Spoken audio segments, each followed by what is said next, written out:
I've been welding for over 50 years and I've purchased hundreds of bottles of gas. I've got CO2, C25, oxygen, acetylene, argon, and helium.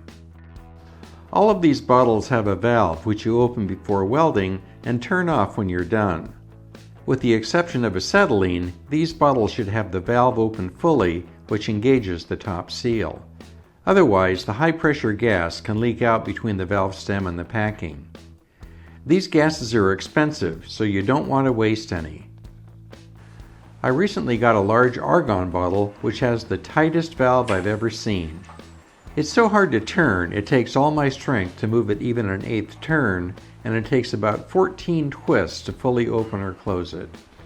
I knew I had to tame this problem child, so I decided to make a larger, removable handle, which would give me more leverage.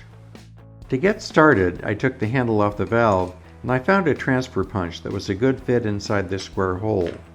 I held the transfer punch in a vise, slipped the handle over it, then placed a 1/2-inch transfer punch into a detent on the handle. Now I could measure the distance between the centers of the transfer punches. Using this dimension, I laid out a pattern of holes on a piece of MDF. I used an awl to mark the centers for all the holes. I drilled through all the holes using a small drill and a drill press. Using a larger drill bit, I drilled halfway through the MDF in each of the hole locations. Then I flipped the part over and finished the hole from the other side.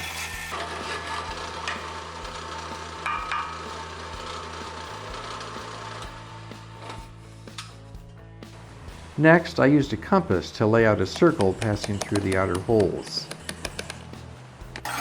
Then I used a bandsaw to cut on the line left by the compass.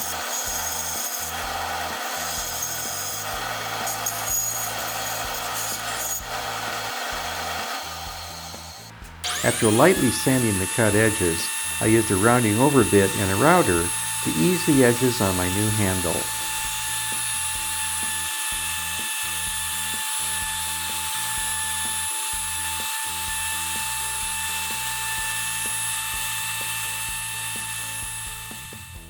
I used a metal cutting saw to cut 5 lengths of 1/2-inch diameter aluminum round bar and deburred them.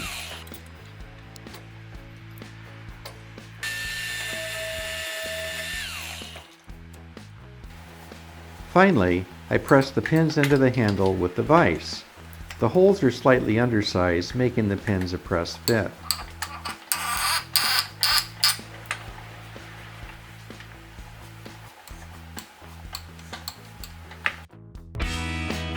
This new handle is more than twice the diameter of the original, giving me much more leverage for opening and closing the valve. Also, it's portable, so I can use it on any valve that gives me trouble. Anyone can make a handle like this with basic tools, and it's a simple solution to a vexing problem.